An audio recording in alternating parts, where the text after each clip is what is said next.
மெரிபா பன்னீர் soda. I trust மெரிபா.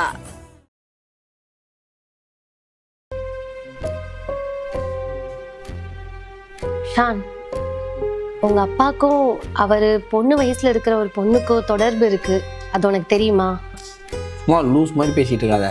அப்பா வீட்டில் இருந்தால் போர் அடிக்குதுன்னு வாக்கிங் போகிறாரு. ஊர் 1000 பேசும், அதான் கேட்டுருப்பியா? வாக்கிங் போறவர் தான் டிப் டாப்பா கிளம்பிட்டு போவாங்களா? அது உனக்கு தப்பா தெரியலையா? சும்மா லூஸ் மாதிரி தான் பேசாத. என் கூட வா, அவர் என்ன பண்றாரு நான் காட்டுறேன். அங்க பாரு. சரி வாப்பா, என்னன்னு கேட்கலாம். அப்பா, சின்னப்பா இதெல்லாம் என்ன பண்ணிட்டு இருக்க? உங்களால அக்கம் பக்கத்து வீட்டுக்காரங்க கிட்ட தலை காட்ட முடியல. யாருப்பா இது இங்க நின்று பேசிட்டு இருக்க? ஏன் சொல்ற? ஒன்றும் புரியல. உனக்கு புரிஞ்சிருந்தா இப்படிலாம் பண்ணுவியா? உன் பொண்ணு வயசு இருக்கும், அந்த பொண்ணு கூட நடு ரோட்ல பேசிட்டு இருக்க. உங்களை பத்தி தான் யோசிக்கல, அட்லீஸ்ட் எங்க 2 பேரை பத்தி கொஞ்சமாச்சும் யோசிச்சிருக்கலாம்ல. வாக்கிங் போறேன்னு இப்படிதான் வந்து பேசிட்டு இருப்பியா? அவருக்கு தான் அறிவு இல்லைனா உங்களுக்கு எங்க அறிவு போச்சு? உங்க அப்பா வயசு இருக்கும் அவருக்கு, அவர்கிட்ட எப்படி பண்ணிட்டு இருக்கீங்க? ஒரு நிமிஷம் நிப்பாட்டுறீங்களா? எப்படி இப்படிலாம் பேச உங்களுக்கு மனசு வருது? இப்படிலாம் பேச உங்களுக்கு அசிங்கமா இல்ல? அசிங்கத்தை பத்தி நீ பேசுறியா? உன்னை விட பெரிய ஆள் கூட நடு ரோட்ல நின்று சிரிச்சு பேசிட்டு இருக்க, உனக்கு அசிங்கமா இல்ல? சிரிச்சு பேசினா தப்பான கண்ணோட்டத்துல தான் பாப்பீங்களா? முதல்ல என்ன நடந்துச்சுன்னு தெரியுமா உங்களுக்கு? 10 நாளைக்கு முன்னாடி உங்க அப்பாவை பக்கத்துல இருக்க ரோட்ல நான் பார்த்தேன். ஒரு நிமிஷமா, இந்த ஃபோனில் மெசேஜ் வர மாட்டேங்கிறது. கொஞ்சம் எனக்கு என்னென்னு பார்த்துட்டு சரி பண்ணி தர மாட்டீங்களா? சரிங்க பாக்குறேங்க.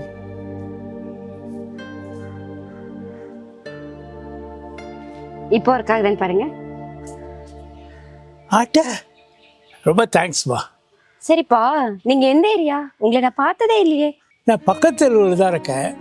அப்படியா பா? அப்படியே நீங்க எங்க அப்பா மாதிரியே இருக்கீங்க. உங்களை நான் அப்பான்னு கூப்பிட்டுமா? இதில் என்னமா இருக்கு, அப்படியே கூப்பிடுமா. உங்களுக்கு பசங்க யாரும் இல்லையா? இருக்காங்கம்மா, ஆனால் என்ன அவங்க சுமையாக பார்க்குறாங்க.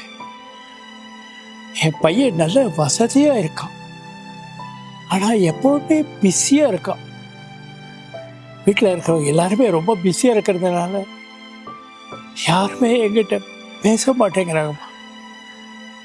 எங்கிட்ட பாசம் காட்ட யாருமே இல்லைம்மா. எல்லா வசதியும் இருந்தும் நான் ஒரு அனாதையாக இருக்கேம்மா. மனசு விட்டு பேச யாருமே இல்லைம்மா. கவலைப்படாதீங்கப்பா, எனக்கும் அப்பா இல்லை. 2 வருஷம் முன்னாடி தவறிட்டார். பேசவும் யாரும் இல்லை. நீங்க பேச வரீங்களாப்பா? கண்டிப்பாக வரேம்மா, நீ என் பொண்ணு மாதிரிம்மா. சரிங்கப்பா. நம்மளோட அப்பா அம்மா நம்ம கிட்ட எதிர்பார்க்குற ஒரே விஷயம் என்ன தெரியுமா? நாம் அவங்க கிட்ட கொஞ்சம் நேரம் உட்காந்து பேச மாட்டோமான்னு தான். அதை தவிர வேற ஒண்ணுமே அவங்க எதிர்பார்க்கல. நானும் எங்க அப்பா அம்மா கூட உட்காந்து பேசுனதெல்லாம் ரொம்ப கம்மி தான். ஆனால் எங்கள் அப்பா இப்போ இல்லை. ஆனால் இப்போ தான் புரியுது பேசியிருக்கணுமோ அப்படின்னு. முதல்ல உங்கள் அப்பா அம்மா கூட உட்காந்து டெய்லியும் கொஞ்சமாவது பேசுங்க. வயசாயிடுச்சுன்னா ஒவ்வொரு அப்பா அம்மாவும் நமக்கு குழந்த மாதிரி. அவங்க பேசுகிறத உட்காந்து கொஞ்சமாவது கேளுங்க. உங்ககிட்ட நான் கேட்குறது ஒரே விஷயம்தான், உங்கள் அப்பா அம்மா கிட்ட நீங்களாம் கொஞ்ச நேரமாவது உட்காந்து பேசுங்க ப்ளீஸ். உங்ககிட்ட கெஞ்சி கேட்டுக்கிறேன். ஆனந்தி, என்னம்மா ரொம்ப நாள் கழிச்சு வந்திருக்க? என்னமாம்மா பண்ணுறது, கொஞ்சம் வேலை அதிகமாக இருந்துச்சு. சரி மாமா, சானு சோலே எங்கே போயிட்டாங்க? ஷான் அமெரிக்கா போய் 3 வருஷம் ஆச்சே, உனக்கு தெரியாதா? எனக்கு தெரியாது மாமா. ஷான் ரொம்ப புத்திசாலிமா, அமெரிக்கா போயிட்டான். சோழர் முட்டாள், இங்கேயே என் கூடவே இருக்கான். வெளியூரில் நல்ல வேலை கிடைச்சும் போகாமல் என் கூடவே தான் இருக்கான். ஷான் நல்லா படித்து அமெரிக்காவில் நல்ல வேலையில் இருக்கான். இந்த தருதலை நல்லாவும் படிக்கலை, நல்ல வேலைக்கும் போகாமல் பொண்டாட்டியோட என் கூடவே அட்டை மாதிரி ஒட்டின்னு இருக்கான். முட்டாள் முட்டாள். ஏன் மாமா நீங்களே இப்படி பேசுறீங்க உங்க பசங்கள? உங்களுக்கு ஏதாவது ஒண்ணுன்னா உங்க அமெரிக்கா பையனை வந்து பார்த்துப்பான். இங்க இருக்க முட்டாள் பையன் தானே உங்களை பார்த்துக்கிறான். இவன் தான் பார்த்துக்கிறான். இருந்தாலும் ஷான் அமெரிக்காவுக்கு போயிருக்கான். அமெரிக்காவில் நினைச்சாலாம் வர முடியாதம்மா. வரத்துக்கு 4 நாள் ஆகும். ஏன் மாமா வயசான காலத்தில் அப்பாவை தனியாக விட்டுட்டு உங்கள் பையன் ஃபாரினில் பொண்டாட்டி பசங்களோட ஜாலியாக இருக்கான். அந்த பையன் புத்திசாலி பையனா? உங்களுக்குன்னா ஏதாவதுன்னா உங்கள் கூடவே இருந்துக்கிட்டு வேலை கிடைச்சும் வெளியூருக்கு போக முடியாமல் உங்களை பார்த்துக்கிற பையன் உங்களுக்கு முட்டாள மாமா? மாமா பையன் ஃபாரினில் இருக்கான், லட்சமாக சம்பாதிக்கிறான்னு 4 பேர்த்துக்கிட்ட சொல்லிக்க பெருமையாக இருக்கும். ஆனால் அவனை பார்க்கணும்னு நினச்சா கூட பார்க்க முடியாது. என்றைக்குமே பக்கத்தில் இருக்கிற ஒரு பொருள் உங்களுக்கு தெரியாது மாமா. அந்த மாதிரி தான் சோலையும். இல்லைம்மா, விட்டா ஓவராக பேசிட்டு போகிறேன். அமெரிக்காவில் இருக்கிற பையனை பற்றி தப்பாக பேசுகிறேன். உனக்கு அவனை பார்த்து பொறாம. மாமா நான் ஏமா மாமா பொறாமப்பட போகிறேன்? சரி மாமா, என்னைக்காவது உங்கள் அமெரிக்காவில் இருக்க பையன் உங்களை சாப்பிட்டீங்களான்னு கேட்டிருக்கானா? அவனுக்கு அதெல்லாம் கேட்கவே டைம் இல்லைம்மா. அவன் ரொம்ப பிஸியாக இருக்கான். எங்கூடவே எப்போதுமா பேசுவான். பார்த்தீங்களா மாமா, உங்கள் கூட இருக்க சோலை தான் உங்களை டெய்லியும் சாப்பிட்டியா இல்லையான்னு கேட்குறாங்க. ஆனால் உங்கள் ஃபாரினில் இருக்க பையன் அதுக்குன்னு பாசம் இல்லைன்னா சொல்லலை. ஒரு பையனை உயர்த்தியும் ஒரு பையனை தாழ்த்தியும் பேசாதீங்கன்னு தான் நான் சொல்கிறேன். மாமா என்னோட பார்வைக்கு முட்டாள், பொழைக்க தெரியாதவன்னு சொல்கிற சோலை தான் மாமா புத்திசாலியாக தெரியறான். ஏன்னா அப்பா அம்மாவை கடைசி வரைக்கும் கூடவே வச்சுக்கிட்டு பார்த்துக்கிற பசங்களாம் புத்திசாலி பசங்க மாமா. மாமா இந்த உலகமே சுயநலமாக மாறிட்டு இருக்கு. பெத்த பசங்க இப்போ யாருமே அப்பா அம்மா கூட இருக்கிறதும் இல்லை, அப்பா அம்மாவை நல்லா பார்த்துக்கிறதும் இல்லை. பெற்றவங்க நிறைய பேருக்கு சுமையாக தான் மாமா இருக்காங்க. அப்படி இருக்கிற இந்த உலகத்தில் சோலை உங்கள் கூடவே இருந்து நீங்கள் திட்டலாம் வாங்கிக்கிட்டு உங்களை பார்த்துக்கிறான் பார்த்தீங்களா? இந்த பையன் கிடைக்க நீங்கள் ரொம்ப புண்ணியம் பண்ணியிருக்கணும் மாமா. ஆமாம்மா, காசை சம்பாதிக்கிறவன் தான் புத்திசாலின்னு நினச்சிருந்தேன் எனக்கு. ஆனால் அதை புரிய வச்சுட்டேன். சோலைதாம்மா புத்திசாலி, ஷானி இல்லை. என்ன மாமா இப்போவும் நீங்கள் தப்பாக தான் பேசுகிறீங்க. முதல்ல கம்பேர் பண்ணுறதை விடுங்க. 2 பசங்களும் உங்கள் பசங்க தான். கடைசி வரைக்கும் அப்பா அம்மாவை கூடவே வச்சுக்கிட்டு பார்த்துக்கிற பசங்களாம் கடவுளுக்கு சமமாம்மா. கரெக்டுமா, நீ சொன்னது ரொம்ப கரெக்டு. சோலை வந்த உடனே நான் அவன்கிட்ட பேசுகிறேம்மா. எப்பரா இருக்க? நல்லா இருக்குங்கக்கா. ஏங்க தம்பி ஊர்லேருந்து வந்திருக்கான். டேய் எப்படா வந்த? இப்போதான் மாமா வந்தேன். ஏங்க அப்படியே பால் பாக்கெட் வாங்கணும், கறியோ சேர்த்து வாங்கணும். காசு கொடுத்தீங்கன்னா வாங்கிட்டு வந்துடுவேன். சரிம்மா, இந்தா வரேன்டா. அக்கா நீ எல்லாம் நம்ம வீட்டில் இருக்கும்போது அப்பாட்ட காசு கட்டி எடுத்து நான் பார்த்தது இல்லைக்கா. ஆமாடா, அது அப்பா வீடு. உன்னைய பார்த்தாலே ரொம்ப கஷ்டமாக இருக்குக்கா.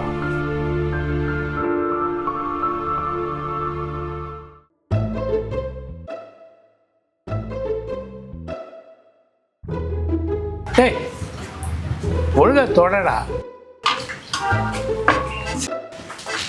அப்பா சொல்லுமா. உங்கள் பாக்கெட்லேருந்து 500 ரூபாய் எடுத்துக்கிட்டேன். சரிம்மா, சரிப்பா நான் காலேஜ் போயிட்டேன். பத்திரமா போயிட்டு வாம்மா. சரி. ஏன்பா அன்னைக்கு நான் ஒரு 500 ரூபா கேட்டேன், கொடுக்க மாட்டேன்னு சொன்னீங்க. இப்போ அவள் வந்து எடுத்தோடனே உடனே கொடுத்துட்டீங்க. அவள் உன்ன மாதிரி அனாவசியமாக செலவழிக்க மாட்டான். நீ போய் தண்டை செலவு பண்ணுவேன். அது என்னமோப்பா, இந்த பொண்ணுங்களுக்குங்கன்னா எப்பயுமே அப்பாவை தான் பிடிக்குது, இந்த அப்பாங்களுக்கும் எப்பயுமே பொண்ணுங்களை தான் பிடிக்குது. ஏன்னா பொண்ணுங்க நம்ம கூட இருக்கிற நாள் கொஞ்சம் தான்டா. அவங்க இருக்கிற வரைக்கும் ராணி மாதிரி இருக்கலாம். அதுக்கு தான். ஆடா போப்பா. என்னடா யோசிச்சுட்டு இருக்க? நீ நம்ம வீட்டில் எவ்வளோ காசு வேணாலும் பர்மிஷன் இல்லாமல் எடுப்ப. ஆனால் இங்கே ஒரு 30 ரூபாய்க்காக மாமாட்ட கை கட்டி நிற்கிறது என்னால் பார்க்க முடியலக்கா. இப்படி காசுக்காக மாமாவை டிபெண்ட் பண்ணி இருக்கிறது பார்த்தாலே எனக்கு ரொம்ப கஷ்டமாக இருக்குக்கா. இங்கே பாருடா, என் புருஷன் என்ன சந்தோஷமாக ரெஸ்பெக்ட்ஃபுல்லாக தான் நடத்துகிறாரு. ஆனால் ஒவ்வொரு வாட்டியும் அவர்கிட்ட காசுக்காக போய் நிற்கும் போது அவ்வளோ கஷ்டமாக இருக்கும். எனக்கு மட்டும் இல்லைடா, கல்யாணம் ஆன எல்லா பொண்ணுங்களுக்கும் இதே நினைவு தான். அப்பா அவனை ராணி மாதிரி வளர்த்தாருல. டேய் நான் இப்போவும் நம்ம வீட்டுக்கு வந்தேன், நான் ராணி தான்டா. அது மட்டும் இல்லாமல் எங்களுக்கு நிறைய பொறுப்பு இருக்குது. நம்மளை ஏதாவது சொல்லிடுவாங்களோன்னு மைண்டுக்குள்ளே ஓடிட்டே இருக்கும். என்னதான் இருந்தாலும் புருஷன் அப்பாவாகிட முடியாது. அப்பா எப்போவுமே அப்பா தான்டா. இதெல்லாம் உனக்கு சொன்னால் புரியாது. சரிடா இங்கே இரு, நான் கடைக்கு போயிட்டு வந்துடுறேன். அக்கா ஏதாச்சும் ஹெல்ப் வேணா சொல்லுங்கக்கா, நானும் பண்றேன். இப்போதானே உனக்கு கல்யாணம் இருக்கு, கொஞ்ச நாள் ஜாலியா இரு, அதுக்கப்புறம் இந்த கிச்சனுக்குலாம் வரலாம், சரியா? அக்கா, காலையில இருந்து ரொம்ப நேரமா நீங்க மட்டுமே கிச்சன்ல வேலை பார்த்துருக்கீங்க. ஏதாவது சொல்லுங்கக்கா, நானும் பண்றேன். இல்லடா பரவாயில்ல. எதுக்கு காயெல்லாம் வெளியில் இருக்கு? எடுத்து ஃப்ரிட்ஜுக்குள்ளே வைக்கலாம் இல்லை? சிப்பிடி யூஸ் பண்ணலன்னா ஆஃப் பண்ணுங்க, சரியா? கரெக்டை வேஸ்ட் பண்ணாதீங்க. அப்புறம் மளிகை சாமான் மாதம் அதிகமாகுது, அதெல்லாம் கொஞ்சம் கம்மி பண்ணுங்க. சரி மாமா, பார்த்துக்கிறேன்.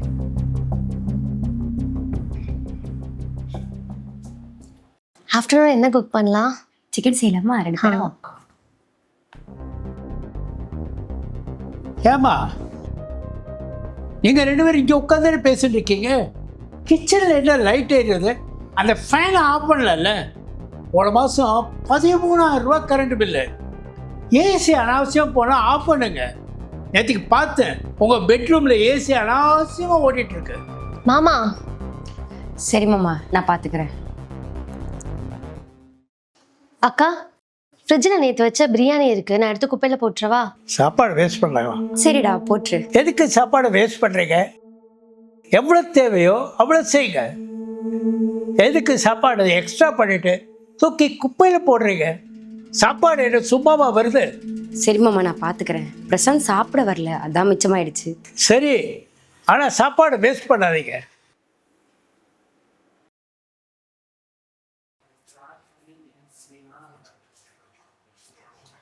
மலர், நீ ஏன் கோவமா இருக்குன்னு எனக்கு புரியுது. பின்ன என்னக்கா, மாமா நம்ம என்ன பண்ணாலும் எல்லாமே நோட்டீஸ் பண்ணிட்டே இருக்காரு. அப்புறம் எல்லா விஷயத்துலயும் மூக்க வேற நுழைச்சுக்கிட்டு, எல்லார் வீட்லயும் மாமியார் தான் இப்படி இருப்பாங்கன்னு கேள்விப்பட்டிருக்கேன். இங்க மட்டும் மாமா எல்லாத்தையும் கேட்டுட்டு இருக்காரு. நீங்களும் எதுவுமே சொல்ல மாட்டீங்க. மலர், உனக்கு மாமா பத்தி எதுவே தெரில, அதான் நீ இப்படி பேசுற. மாமா பத்தி தெரிஞ்சிருந்தா கண்டிப்பா நீ இப்படி பேச மாட்டேன். உன்னை பார்க்கும்போது 4 வருஷத்துக்கு முன்னாடி என்னை பார்க்குற மாதிரியே இருக்கு. இந்த மாதிரி தான் நானும் இந்த வீட்டுக்கு வரும்போது மாமா எல்லாத்துக்கும் ஏதோ ஒன்று சொல்லிகிட்டே இருப்பார். எனக்கும் கோவம் வந்துச்சு. ஆனால் அத்தை ஒரு நாள், அத்தையும் மாமாவும் எவ்வளோ கஷ்டப்பட்டு இந்த சொத்தெல்லாம் சேர்த்தாங்கன்னு சொன்னாங்க. மாமா சொல்கிறதுக்கெல்லாம் ஒரு காரணம் இருக்குது மலர். இந்த வீடு, இந்த சொத்தெல்லாம் ஒரே நாள் வந்ததில்லை. மாமா ரொம்ப கஷ்டப்பட்டு கொஞ்சம் கொஞ்சமாக சேர்த்து வாங்கினது தான் இது எல்லாமே. எல்லா அப்பாவுமே அவங்க எவ்வளோதான் கஷ்டப்பட்டாலும் நம்ம பசங்க கஷ்டப்படக்கூடாதுன்னு நினைப்பாங்க. அதே மாதிரி தான் நம்ம மாமாவும் ஒரு நாள் எனக்கு தெரிஞ்சது. இன்னைக்கு நம்ம கிட்ட இருக்கிற எல்லா சொத்துமே மாமாவோட சம்பாத்தியமும் அத்தையோட சிக்கனமான சேமிப்பும் தான்.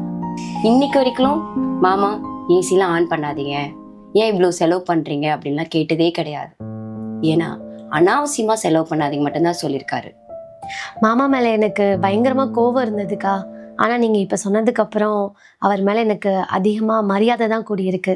அதனால தான் மலர், மாமா என்ன சொன்னாலும் அவரை எதிர்த்து ஒரு வார்த்தை கூட நான் பேசுறது இல்லை. நானும் இனிமேல் எந்த விதத்துலயும் மாமாவை எதிர்த்து பேசணும்னு கூட நினைக்க மாட்டேன். சரி மலர். அண்ணா, என்னாலுமே இங்கே இருக்க முடியாது, நான் கிளம்புறேன். கிளம்புறியா? என்னடா ஆச்சு? இதுக்கு மேலே என்ன ஆகணும்? எல்லாம் என்னோட அடிமை வந்து நான் ட்ரீட் பண்ணுறீங்க. உன்னை யார்டா அப்படி பார்க்குறா? வேற யாரு? உன் பொண்டாட்டி தான். சாராவா? அவ என்னடா பண்ணா? என்ன பண்ணுறாங்களா? இந்த வீட்டில் எல்லா வேலையும் என்ன தானே செய்ய சொல்கிறாங்க. காலைல பால் வாங்குறது, மார்க்கெட் போகிறது, கரண்ட் பில் கட்டுறது. கரண்ட் பில் ஆன்லைன்லேயே கட்டலாம்னு சொன்னால் கேட்க மாட்டேங்கிறாங்க. என்ன தான் போய் கட்ட சொல்கிறாங்க? என்ன ஒரு அடிமை மாதிரி தானே நான் ட்ரீட் பண்ணிட்டு இருக்கீங்க. ஏங்க கிளம்பலாமாங்க? நீ ஒரு நிமிஷம் இருமா. அதான் வந்துட்டாங்களே, அவன் கூடயே போ. திருப்பி நீங்கள் வரும்போது இந்த வீட்டில் இருக்க மாட்டேன். என்னடா பேசுற? என்னாச்சுங்க இவனுக்கு? நீங்கள் தான் பிரச்சனை. நீங்கள் இந்த வீட்டில் வந்ததுலேருந்தே பிரச்சனை. நான் என்னடா பண்ணேன்? நீங்கள் இந்த வீட்டுக்கு வந்ததே என்னையும் எங்கள் அண்ணனையும் பிரிக்க தான். டேய், நீ தப்பா புரிஞ்சுக்கிட்டு பேசிட்டு இருக்கடா. நான் இல்லைண்ணே, நீ தான் புரிஞ்சிக்காம பேசுகிற. ஃப்ரெண்ட்ஸோட நைட் ஷோ படத்துக்கு போகணுன்னு கேட்டேன், நீ என்ன சொன்ன? உங்கள் அண்ணிக்கிட்ட கேட்டுக்கோன்னு சொன்னேன். காலேஜுக்கு போகிறதுக்கு பாக்கெட் மணி வேணும்னு கேட்டேன், நீ என்ன சொன்ன? உங்கள் அண்ணிக்கிட்ட கேட்டுக்கோன்னு சொன்னேன். எதுக்கு எடுத்தாலும் அண்ணி அண்ணி அண்ணின்னு அண்ணி அவங்க ராச்சிச்சு.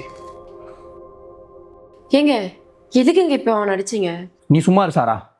டேய், இவ கல்யாணம் ஆகும் போதே சொன்னான், நம்ம 2 பேருக்கு நடுவில் யார் வந்தாலும் நீ இப்படி தான் பிஹேவ் பண்ணுவேன்னு. இரு சாரா, அவன்கிட்ட எல்லாமே சொன்னாதான் உனக்கு புரியும். எனக்கு நல்லது கெட்டது சொல்லிக் கொடுக்கறதுக்கு நம்ம அம்மா இருந்தாங்களா? அவனுக்கு விவரம் தெரிஞ்ச வயசுலேருந்தே உனக்கு நல்லது கெட்டது சொல்லிக் கொடுக்கறதுக்கு நம்ம அம்மா இல்லை. இங்கே இந்த மாதிரி பொறுப்பே இல்லாமல் விளையாட்டு புத்தியோடு இருந்துருவேன்னு பயந்துட்டேன்டா. உன்னை மார்க்கெட் அனுப்புறது, கரண்ட் பில்லு கட்டுறது எல்லாமே உனக்கு பொறுப்போர்னுன்றதுக்காக தாண்டா அப்படி பண்ணுறேன். எங்கே இந்த மாதிரி செல்லம் கொடுத்தா நீ கெட்டு போயிடுவேன்னு தாண்டா உன்கிட்ட அந்த மாதிரி நடந்துக்கிறா. இப்போ கூட நீ படிப்பை முடிச்சுட்டு சும்மா இருக்கக்கூடாதுன்னு உனக்கு வெளிநாட்டு வேலைக்கு அவள் தாண்டா ரெடி பண்ணிட்டு இருக்கா. அவள் எப்படி ரெடி பண்ணுறான்னு தெரியுமா? அவங்க அப்பாட்ட இருக்கிற ஒரே நேரத்தை விற்று. இதெல்லாம் கொஞ்சம் கூட யோசிச்சு பார்க்க மாட்டியாடா? ஏங்க, அவனே சின்ன பையன், ஏதோ தெரியாமல் பேசிட்டான்.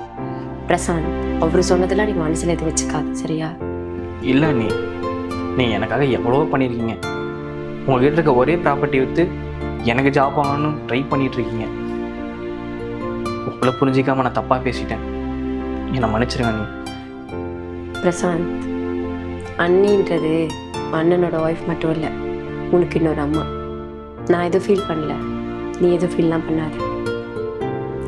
இனிமேல் வீட்டில் உங்களுக்கு சமைக்க, வீட்டு வேலை எல்லா இடத்துலையும் ஹெல்ப் பண்ணுவேன்.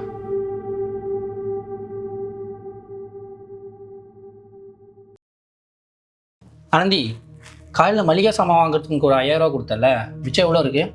இல்லைங்க, எல்லா காசும் செலவாயிடுச்சு. இது செலவாயிடுச்சா? இன்னும் 2 மாதத்துக்கு சேர்த்து வாங்கிட்டியா பொருளை? 1 மாதத்துக்கு தாங்க வாங்கினேன், எங்கள் அப்பாவும் அம்மாவுக்கும் சேர்த்து வாங்கிட்டேன். உனக்கு அறிவில்லையா? நான் வாங்குற சம்பளம் நம்ம வீட்டு செலவுக்கே கரெக்டாக இருக்கு, இதில் போய் அவங்களுக்கு ஹெல்ப் பண்ணிட்டு இருக்க? இல்லைங்க, எங்கள் அம்மா கிட்ட பேசும்போது மளிகை சாமான்லாம் காலியாக்க போகுதுன்னு சொன்னாங்க, அதான் மனசு கேட்காம வாங்கிட்டு வந்துட்டேன். ஏன் நமக்கே 1008 செலவு இருக்குடி, இப்போ அவங்களுக்கு போய் கொடுக்கணும் ஏதாச்சும் இருக்கா? இல்லைங்க, புரியல எனக்கு. நான் வேலைக்கு போயிட்டு இருந்தேன், உங்கள் அப்பா அம்மாவுக்கு வயசாயிடுச்சுன்னு என்ன ஒர்க் ஃப்ரம் ஹோம் பார்க்க சொன்னீங்க. நீங்கள் சொன்னீங்க, நானும் மாற்றிட்டேன். ஒர்க் ஃப்ரம் ஹோம் பார்க்கறதுனால தான் உங்கள் அப்பா அம்மா நான் ஒழுங்காக பார்த்துக்கிறதே இல்லைன்னு சொன்னீங்க. அப்புறமும் வேலையை ரிசைன் பண்ண சொன்னீங்கன்னு நானும் ரிசைன் பண்ணேன். நான் ரிசைன் பண்ணி 3 மாசத்துல எங்கள் அப்பாவுக்கு காசு அனுப்புனீங்க. ஆனால் இப்போ காசு கேட்டால் இல்லைன்றீங்க. அப்போ என்கிட்ட காசு இருந்துச்சு, நான் கொடுத்தேன். இப்போ என்கிட்ட காசு இல்லை, என்ன பண்ண சொல்கிற? ஏங்க, உங்கள் அப்பா அம்மாவை மட்டும் நீங்கள் நல்லா பார்த்துக்கணும்னு நினைக்கிறீங்க, அதே மாதிரி நான் நினைக்கக்கூடாதா? நான் வேலைக்கு போய் நான் நல்லா பார்த்துக்கிறேன் எங்கள் அப்பா அம்மாவை. இப்போ யார் உங்கள் அப்பா அம்மாவை பார்த்துக்க வேணான்னு சொன்னா? இல்லைங்க, உங்கள் அப்பா அம்மாவுக்கு ஏதோதுன்னா நீங்கள் கடை வாங்கியாவது பண்ணுறீங்களே. ஆமாடி, அவங்க எங்கள் அப்பா அம்மா, அவங்கள பார்த்துக்கிறது என்னோட கடமை. புரியுதுங்க. நீங்கள் உங்களோட பொண்டாட்டியோட அப்பா அம்மாவை உங்கள் அப்பா அம்மாவை பார்க்கறது இல்லை, ஆனால் பொண்டாட்டி நாங்கள் மட்டும் உங்களோட அப்பா அம்மாவை எங்களோட அப்பா அம்மாவை பார்த்துக்கணும் இல்லை? இல்லடி, நான் அப்படி சொல்ல வரல. நான் வேலைக்கு போகிற வரைக்கும் எங்கள் அப்பா அம்மாவை சம்பாரிச்சு நான் பார்த்துக்கிட்டேன். நீங்கள் எங்கள் அப்பா அம்மாவை பார்த்துக்கிறேன்னு சொன்னதுனால தான் நான் வேலையை விட ஓகே சொன்னேன். உங்கள் கஷ்டம் எனக்கு புரியுதுங்க, ஆனால் எங்கள் அப்பா அம்மாவை நானே பார்த்துக்கிறேன். உங்களுக்கு எப்படி உங்கள் அப்பா அம்மா முக்கியமோ அதே மாதிரி எனக்கு என் அப்பா அம்மா முக்கியம். எல்லா ஆம்பளைங்க மாதிரி நீங்கள் இருக்க மாட்டீங்கன்னு நினச்சேன், ஆனால் இப்போ தான் புரியுது, எல்லா ஆம்பளைங்களும் ஒரே மாதிரி தான் இருக்கீங்க. சரியான சுயநலவாதியாக இருக்கீங்க.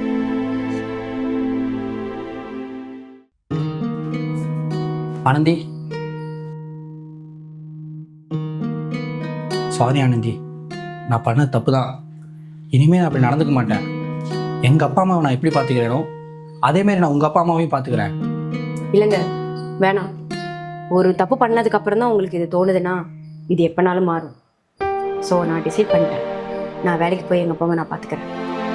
மருமகன்ற ஒரு திமிரில் பண்ணிட்டேன், ஆனால் அந்த இடத்துல நான் ஒரு மகனாக யோசிச்சிருக்கணும்.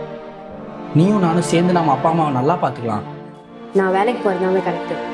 ஏன்னா மருமகன் காசில் இருக்கோம்னு நினச்சாலே அவங்களுக்கு ரொம்ப கஷ்டமாக இருக்கும். அந்த கஷ்டத்தை நான் உங்களுக்கு கொடுக்க விரும்பல. இல்லாமல் நான் வேலைக்கு போனாலும் உங்கள் அப்பா அம்மாவை பார்க்கறதுல எந்த குறையும் வச்சுக்கிறது இல்லை. நல்லா பார்த்துக்கணும், அதே மாதிரி அவங்கள நீங்களும் நல்லா பார்த்துக்கோங்க, அது போதும். ஸ்வேதா, நைட்டு சமைச்சு பாத்திரத்தை மட்டும் விலைக்கு வச்சிருக்கியா? இப்போ வா அண்ணி, நாளைக்கு இன்டர்னல் எக்ஸாம் இருக்கு, நான் இன்னும் ஒண்ணுமே படிக்கல, காலேஜ் போய் தான் படிக்கணும். இன்னைக்கு ஒரு நாள் மட்டும் நீங்களே பண்ணிருங்க. இந்த வீட்டில் எல்லா வேலையும் நான் தான் செய்யணும். இந்த வீட்டில் இருக்க மகாராணி அம்மா ஒரு வேலையும் செய்ய மாட்டாங்க. வருவாங்க, ஃபோன் பார்ப்பாங்க, தூங்குவாங்க, நல்லா சாப்பிடுவாங்க. இவங்க 2 பேர்த்துக்கும் வடிச்சு கொட்டுறதுக்கு எங்கள் வீட்டில் கட்டி கொடுத்துருக்காங்களா? அப்பா, எல்லாம் முடியல. என்ன காலையே கத்திட்டு இருக்க? தா வந்துட்டாருல பாசமலர் சிவாஜி கணேசன். உங்க தங்கச்சி பத்தி ஒண்ணு சொல்லிட கூடாதே, அதுக்குள்ள எங்க இருந்தாலும் ஓடி வந்துருவீங்க. என்னமாச்சு? அண்ணா, அண்ணி என்னை பாத்திரம் விளக்க சொன்னாங்க. எனக்கு எக்ஸாம் இருக்கு, நான் படிக்கணும்னு சொன்னேன், அதான். அவளுக்கு தான் எக்ஸாம் இருக்குன்னு சொல்கிறாள், ஒரு நாள் போய் பார்த்துறாளுக்கு. ஓ, உங்க தங்கச்சி மட்டும் சோஃபா மேல கால் போட்டு நல்லா போன் நோண்டிட்டு இருக்கணும். ஆனா நான் உங்க தங்கச்சிக்கு சேவை செய்யணுமா? அதெல்லாம் என்னால செய்ய முடியாதுங்க. நீ ரொம்ப ஓவரா பேசுற. அப்படிதாங்க பேசுவேன் நானு. உங்க வீட்டுக்கு வேலைக்காரி மாதிரிலாம் என்னால இருக்க முடியாது. உங்க தங்கச்சிக்கு ஒண்ணு வேணும்னா அப்படியே செஞ்சுக்க சொல்லுங்க. என்னால செய்ய முடியாது. ரம்யா, நீ பேசுறது ரொம்ப தப்பா இருக்கு. அண்ணா போதும்ண்ணா, என்னால உங்க 2 பேருக்குள்ளேயும் சண்டை வேணாம். இனிமே என் வேலையை நானே பாத்துக்கிறேன். அண்ணி சாரி நீ, இனிமே நீங்க என்ன சொன்னாலும் நான் கேட்குறேன். நீங்களே பாருங்கன்னு சொல்ல மாட்டேன். இன்னைக்கு ஏதோ எக்ஸாம் இருந்ததுனால தான் நான் அப்படி சொன்னேன். சாரி அதுக்கு. அண்ணா நான் காலேஜ் கிளம்புறேன். ஒரு நிமிஷமா, இப்போ சந்தோஷமா? 2 நாளுக்கு முன்னாடியே உங்கள் அப்பா அம்மா தங்கச்சி எல்லாம் நம்ம வீட்டுக்கு வந்துருந்தாங்க. அவங்களால ஒரு வேலை வாங்கினியா? எல்லா வேலையும் இழுத்து போட்டு செஞ்சுட்டு இருந்த. அவங்க அப்பா அம்மா செய்கிற நான் ஒன்றும் சொல்ல. ஆனால் அப்பெல்லாம் வராத உடம்பு வலி என் தங்கச்சி படிக்கணும்னு சொன்னால் மட்டும் உடம்பு வலிக்குதா? இப்படியே உன் குடும்பத்துக்கிட்ட ஒரு மாதிரியும் என் தங்கச்சிக்கிட்ட ஒரு மாதிரியும் இருக்காத. நமக்கு கல்யாணம் ஆன புதுசில் அவள் என்ன சொன்னா தெரியுமா? ஆனால் நம்ம சின்ன வயசுலேருந்து அம்மா இல்லாமல் வளர்ந்துட்டோம், வர அண்ணி நம்மளை அம்மா மாதிரி பார்த்துப்பாங்கன்னு சொன்னான். ஆனால் நீயும் இருக்கியே, சி.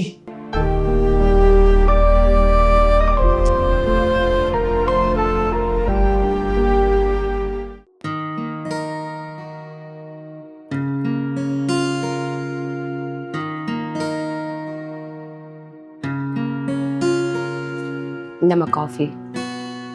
அண்ணி நீங்க என்னடா காலையில திட்டிட்டு இருந்தாலே இப்போ வந்து காஃபி போட்டு கொடுக்குறாளேன்னு பாக்குறியா? உங்க அண்ணா என்கிட்ட எல்லாத்தையுமே சொல்லி புரிய வச்சுட்டாருமா. நீ சின்ன வயசுல இருந்தே அம்மா பாசமே இல்லாம வளர்த்துருக்க. ஆனா உங்க அண்ணா உன்னை இவ்வளவு பொறுப்பா வளர்த்துருக்காரு தெரியுமா? நான் தான் உன்னை ஒரு அம்மா மாதிரி நடத்திருக்கிறோம். ஆனா டெய்லி உன்னை நான் ஏதாச்சும் சொல்லி திட்டிட்டு கொடுமைப்படுத்திட்டு இருக்கேன். அப்போ கூட நீ உங்க அண்ணா கிட்ட எதுவுமே சொல்லலை. அதுலேருந்தே தெரியுது என் மேல நீ எவ்வளவு பாசம் வச்சிருக்க. உன் மேல பாசம் இல்லாம இருந்ததுக்கு என்ன மன்னிச்சிருமா. ஐயோ அண்ணி, நீங்க போய் என்கிட்ட மன்னிப்பெல்லாம் கேட்டுக்கிட்டு இன்னைக்கு நீங்க என்ன திட்டினீங்கன்னா நாளைக்கே என்கிட்ட நல்லா பேச போறீங்க. நான்லாம் அதெல்லாம் எதுவுமே பெருசா எடுத்துக்கல அண்ணி. அதுக்காக மன்னிப்பெல்லாம் கேட்டு நான் எதையுமே சீரியஸா எடுத்துக்கல அண்ணி. நீங்க எப்பவும் போல என்னை திட்டலாம், என்ன வேணாலும் பண்ணலாம், உங்களுக்கு எல்லா உரிமையும் இருக்கு. இனிமேல் இந்த மாதிரிலாம் பேசாதீங்க அண்ணி. இனிமே நான் ஏமா என் பொண்ணை திட்டு போறேன்? என் பொண்ணு இனிமேல் மகாராணி மாதிரி பாத்துக்க போறேன். என்னன்னா நீயே பாரு.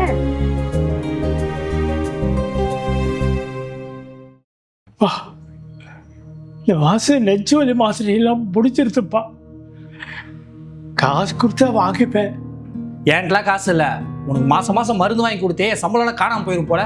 ஒரே தொல்லையாக இருப்பா உன்னை வச்சுட்டு. ஏன்பா இப்படி சொல்கிறேன்? இந்த மாத்திரை ரொம்ப முக்கியமான மாத்திரைப்பா. அதான் முக்கியமான மாத்திரைனா உன் பொண்ணுக்கு எல்லா சொத்தையும் எழுதி கொடுத்தல, அவட்ட போய் கேளு, அவ உனக்கு வாங்கி தருவா. எனக்கு புரிஞ்சிருதுப்பா. தங்கச்சிக்கு சொத்தை எழுதி கொடுத்துச்சேன்னு கோபமாக இருக்கு.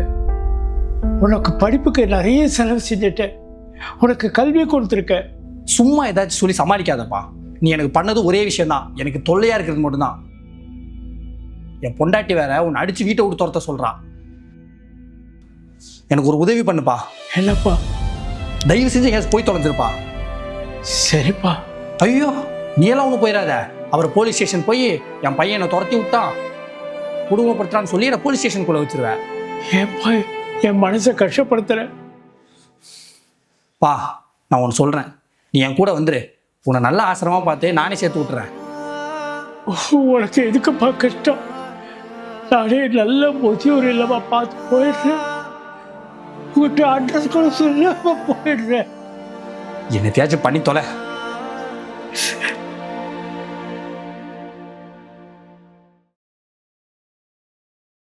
வணக்கம் சார், நீங்க தான் மிஸ்டர் ராஜு சார்? நான் தான், சொல்லுங்க. என்னோட பேர் ஆனந்தி, நான் இன்சூரன்ஸ் கம்பெனிலேருந்து வந்திருக்கேன். உங்ககிட்ட கொஞ்சம் முக்கியமான விஷயம் பேசணும். சரி, உள்ள வாங்க. சுந்தரம் உங்க அப்பா தானே சார்? ஆமாம், அவர் எங்கள் அப்பா தான். ஆனால் இப்போ அவர் இங்கே இல்லையே. தெரியும் சார், உங்க அப்பா ஹோம்லேயே 2 நாளைக்கு முன்னாடி இறந்துட்டாங்க. என்ன மேடம் சொல்கிறீங்க? ஆமா சார், உங்க பேர்ல 30 lakhs இன்சூரன்ஸ் போட்டிருக்காரு. அதான் இந்த அட்ரஸ்க்கு வெரிஃபை பண்ண வந்திருக்கேன். இந்த மாதம் நெஞ்சு வலி மாத்திரையெல்லாம் முடிச்சிருத்துப்பா. காசு கொடுத்தா வாங்கிப்பேன். என்கிட்டலாம் காசு இல்லை. உனக்கு மாதம் மாதம் மருந்து வாங்கி கொடுத்தே சம்பளம்லாம் காணாமல் போயிடும் போல. ஒரே தொல்லையாக இருப்பா உன்னை வச்சுட்டு. எனக்கு ஒரு உதவி பண்ணுப்பா. என்னப்பா? தயவு செஞ்சு எங்கேயாச்சும் போய் தொலைஞ்சிருப்பா. சரிப்பா. என்ன சார் ஆச்சு? எங்கள் அப்பாவை ரொம்ப தப்பாக புரிஞ்சுக்கிட்டேன் மேடம். நீங்கள் மட்டும் இல்லை சார், எல்லாருமே தப்பாக தான் புரிஞ்சுக்கிறீங்க. உங்கள் அப்பா என்னோட கிளாஸ் டீச்சர். ஆனால் இப்படி ஹோமில் போய் சாவார்னு எதிர்பார்க்கல. ரொம்ப நல்ல மனுஷன். நான் தான் மேடம் எங்கள் அப்பாவை கொன்னுட்டேன். இருக்கும்போது விட்டுட்டு இப்போ ஃபீல் பண்ணுறீங்க. இன்னைக்கு எங்களை மாதிரி பசங்களாம் நல்லா இருக்காங்க, அதுக்கு காரணமே உங்கள் அப்பா தான். ஏன் இன்னைக்கு உங்கள் அப்பா கொடுத்த கல்வி இல்லைன்னா நீங்கள் ஒன்றுமே இல்லை. சில பேருக்கு சில விஷயம் லேட்டாக தான் மேடம் புரியும். ஆனால் எனக்கு ரொம்ப லேட்டாக புரிஞ்சிருக்கு. எங்கள் அப்பாவை நான் கடைசி வரைக்கும் புரிஞ்சிக்கவே இல்லை மேடம். சார், நீ யாருமே புரிஞ்சுக்கிறது இல்லை சார். எல்லாருக்குமே சின்ன வயசுலேருந்து அப்பா ஹீரோவாக இருக்கும். ஆனால் வளர வளர அப்பா ஒரு சில விஷயங்களுக்காக நம்மளை கண்டிக்கிற விதம் இருக்கும் இல்லையா, அந்த விதத்தை நாம தப்பா புரிஞ்சுக்கிட்டு அப்பாவை வில்லனாக்கிடும். அப்பா நமக்கு கொடுக்குற மதிப்பும் கண்டிப்பும் அது இப்போ புரியாது, வளர வளரதான் புரியும். ஆனால் ஒன்று சார், இந்த உலகத்திலேயே நம்மளை விட பெரிய ஆளாக வரணும்னு எதிர்பார்க்குற ஒரே ஆள் நம்ம அப்பா தான் சார். இதெல்லாம் உங்களுக்கு இப்போ புரியாது சார்.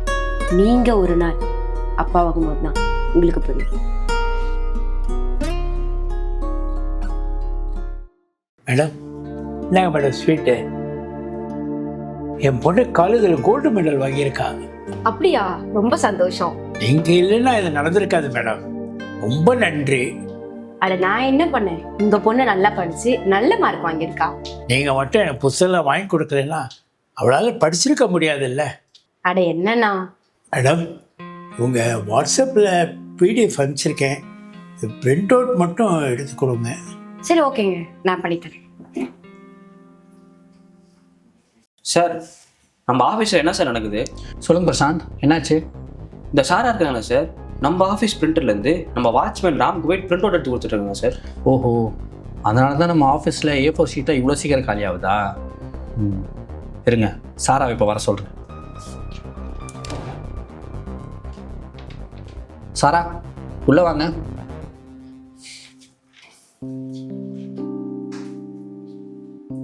என்ன சாரா, நம்ம பிரசாந்த் சொல்கிறது உண்மையா? நம்ம ஆஃபீஸில் வேலை பார்க்குற வாட்ச்மேனுக்கு நீங்கள் தான் டெய்லி பிரிண்ட் எடுத்து கொடுத்துட்ருக்கீங்களா? சார் இது நிறுத்துங்க. இனி நீங்கள் அவருக்கு பிரிண்டர்லாம் எடுத்து கொடுக்க வேணாம். நம்ம ஆஃபீஸ் சார்பாக அவருக்கு நீங்களே ஒரு நல்ல பிரிண்டராக வாங்கி கொடுத்துருங்க. அதுக்கு எவ்வளோ செலவானாலும் அந்த செலவை ஆஃபீஸே ஏற்றுக்கும். என்ன பிரசாந்த், என்ன திடீர்னு பிரிண்டர்லாம் வாங்கி கொடுக்குறேன்னு பார்க்குறீங்களா? உங்களுக்கு முன்னாடியே அங்கே என்ன நடக்குதுன்றது எனக்கு தெரியும். அவங்க ஒன்றும் சும்மா ராம் சாருக்கு பிரிண்ட் எடுத்து கொடுக்கல, ராம் சாரோட பொண்ணோட படிப்புக்காக தான் எடுத்து கொடுக்குறாங்க. வெளியே எடுத்தால் அதிக ரேட் ஆகுறதுக்காக தான் நம்ம ஆஃபீஸில் எடுக்கிறாங்க. அதுவும் இல்லாமல் மேடம் வாங்கி கொடுத்த புக்ஸ்னால தான் இன்றைக்கி படித்த அந்த பொண்ணு கோல்டு மெடல் வாங்கியிருக்கு. Sorry sir. சாரி சொல்லி ஒன்றும் ஆக போகிறதில்ல பிரசாந்த். முடிஞ்சால் இந்த மாதிரி நீங்களும் 4 பேருக்கு படிப்புக்கு ஹெல்ப் பண்ணுங்க. Okay sir. சாரா, அந்த பிரிண்டருக்கு என்ன ரேட் ஆகுதுன்றதை பார்த்துட்டு உடனே எனக்கு அப்டேட் பண்ணுங்கள். சரிங்க சார். சார், இந்த பிரிண்டர் வாங்குறதுல நானும் என்னோட கான்ட்ரிபியூஷன் போடுறேன் சார். குட். அண்ணா, நீங்க இதை பத்தி கவலைப்படாதீங்க. எங்க ஆஃபீஸ் சார்பா உங்க பொண்ணுக்கே ஒரு பிரிண்டர் வாங்கி தராங்க. ரொம்ப நன்றிம்மா. சரிங்க அண்ணா, இவங்க 2 பேர்த்துல ஒருத்தங்களை நான் கல்யாணம் பண்ணிக்கலான் இருக்கேண்ணே. அண்ணா, நல்லா இருக்கீங்களாண்ணா? நல்லா இருக்கேம்மா. நீங்கள் 2 பேரும் என் தம்பியை லவ் பண்ணுறீங்களா? 2 பேரும் கல்யாணம் பண்ணிக்கணும்னு ஆசைப்பட்றீங்களா? அண்ணா, ஆனந்தி என் கூட ஸ்கூல்லேருந்தே படிக்கிறாங்க. எனக்கும் அவளுக்கும் நல்ல அண்டர்ஸ்டாண்டிங் இருக்குண்ணா. மலர் என் ஆஃபீஸ் ஃப்ரெண்டு, அவங்க கேரக்டர் ரொம்ப நல்ல கேரக்டர்ண்ணா. ஆனந்தி பார்க்க லட்சணமாக புடவையில் இருக்காங்க. ஸோ எல்லாருக்கும் அவங்கள ஈஸியாக பிடிச்சிரும். எனக்கு எப்பவுமே இந்த புடவை கட்டதெல்லாம் ரொம்ப பிடிக்கும். இதுதான் தமிழ் கலாச்சாரமும் கூட. அதே மாதிரி இந்த மாடர்ன் ட்ரெஸ்ஸஸ்லாம் எனக்கு அவ்வளோ பிடிக்காது. அப்புறம் எனக்கு ரொம்ப சமைக்க பிடிக்கும். அது மட்டும் இல்லாமல் வீட்டையும் ரொம்ப நல்லா க்ளீனாக பார்த்துப்பேன். அவங்க அப்பா அம்மாவை எங்கள் அப்பா மாதிரி பார்த்துப்பேன். இன்னொன்று என்னென்னா, அவங்க என்னென்னா சொல்கிறாங்களோ அதெல்லாம் கேட்டு நடந்துப்பேன். நீங்கள் சொல்கிறதெல்லாம் கேட்கும்போது நல்லா தான் இருக்குது. மலர், நீங்கள் என்ன அமைதியாக இருக்கீங்க? உங்களை பற்றி ஏதாவது சொல்லுங்கள். எனக்கு சாரீலாம் கட்ட தெரியாது. மாடர்ன் ட்ரெஸ் தான் கம்ஃபர்டபுள். எப்போவுமே இந்த மாதிரி தான் ட்ரெஸ் பண்ணுவேன். அப்புறம் எனக்கு சமைக்கலாம் தெரியாது, பட் என் ஹஸ்பண்டை நல்லா ரெஸ்பெக்ட்ஃபுல்லாக நான் பார்த்துப்பேன். அண்ட் உள்ளே ஒன்று வச்சுட்டு வெளியே ஒன்று பேச மாட்டேன். மனசில் என்ன படுதோ அதை ஓப்பனாக பேசிடுவேன். அண்ட் எனக்கு தப்புன்னு பட்டுச்சுன்னா யாராக இருந்தாலும் நான் கேட்டுடுவேன். சரி ஷான், நீ தான் கல்யாணம் பண்ணிக்க போற, நீயே முடிவெடு. அண்ணா இவங்க 2 பேருமே எனக்கு ரொம்ப பிடிக்கும்ண்ணா. இவங்க 2 பேருமே ரொம்ப நல்லவங்க. எனக்கு யாரை கல்யாணம் பண்ணிக்கிறதுன்னு தெரிலண்ணா. அதனால தான் உங்ககிட்ட வந்தேன். நீங்கள் யாரை பார்த்து ஓகே சொல்கிறீங்களோ அவங்களே நான் கல்யாணம் பண்ணிப்பேண்ணா. நம்ம வீட்டுக்கு மருமகளாக வர்றதுக்கு சோலை, ஒரே நிமிஷம். ஒரு முக்கியமான விஷயம் பேசணும்.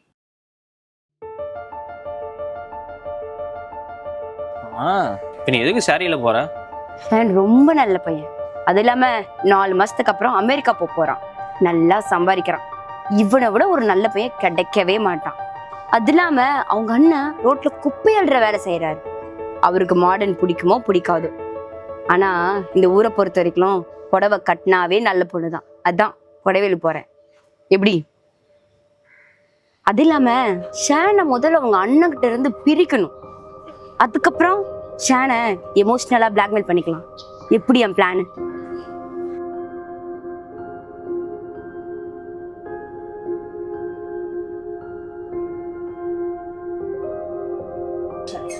சொல்லு ஜான்.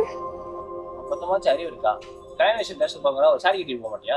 இங்கே பாரு ஜான், இன்னைக்கு ஒரு நாள் மட்டும் அவங்க முன்னாடி சாரி கட்டிட்டு போய் நின்று அவங்கள ஏமாற்ற விரும்பலை. நானாக இருக்க தான் விரும்புகிறேன். நான் இப்படி தானே அவங்களுக்கு தெரிஞ்சா பின்னாடி எந்த பிரச்சனையும் இருக்காதுல்ல. அது மட்டும் இல்லாமல் ட்ரெஸ்ஸில் அப்படி என்ன இருக்குது? என்னை பொறுத்த வரைக்கும் மனசு தான். எனக்கு நல்ல மனசு இருக்குது. நான் அவங்கள என் அப்பா அம்மா மாதிரி பார்த்துப்பேன். இவர் சொல்றதெல்லாம் உண்மை கிடையாது. குப்பை அள்ளுற நீ என்னை பற்றி தப்பா பேசுறியா? ஷான், நான் யார்கிட்டையும் ஃபோன்லாம் பேசல ஷான். இங்கே பாரு, இவர் எனக்கு அப்பா மாதிரி. நான் முடிவு பண்ணிட்டேன், மலர் தான் எங்கள் வீட்டு மருமக. அப்போ உங்க வீட்டுக்கு வரப்போற பொண்ணு இந்த மாதிரி மாடர்ன் ட்ரெஸ் போட்டிருந்தா ஓகேவா? ட்ரெஸ்ஸில் என்னவா இருக்கு? மாடர்ன் ட்ரெஸ் போடுறவங்க எல்லாம் கெட்டவங்க, உன்ன மாதிரி சாரி கட்டுறவங்களா நல்லவங்களா? சொல்லு. ட்ரெஸ்ஸை வச்சு ஒருத்தர் நல்லவங்க கெட்டவங்கன்னு முடிவு பண்ண முடியுமா இல்லை? புடவை கட்டுறவங்களாம் கெட்டவங்கன்னு நான் சொல்லலை. மாடர்ன் ட்ரெஸ் போடுறவங்களாம் நல்லவங்கன்னு நான் சொல்லலை. ஒருத்தரோட பொணத்தை வச்சு தான் அவங்க நல்லவங்களா கெட்டவங்களாலும் முடிவு பண்ண முடியும். அப்படி பார்க்கும்போது மலர் உடம்புல ரொம்ப நல்ல பொண்ணு. என்னோட தகுதிக்கும் என்னோட தராதரத்துக்கும் உங்ககிட்ட இவ்வளவு நேரம் நின்று பேசுனதே என் தப்பு. நான் கிளம்புறேன்.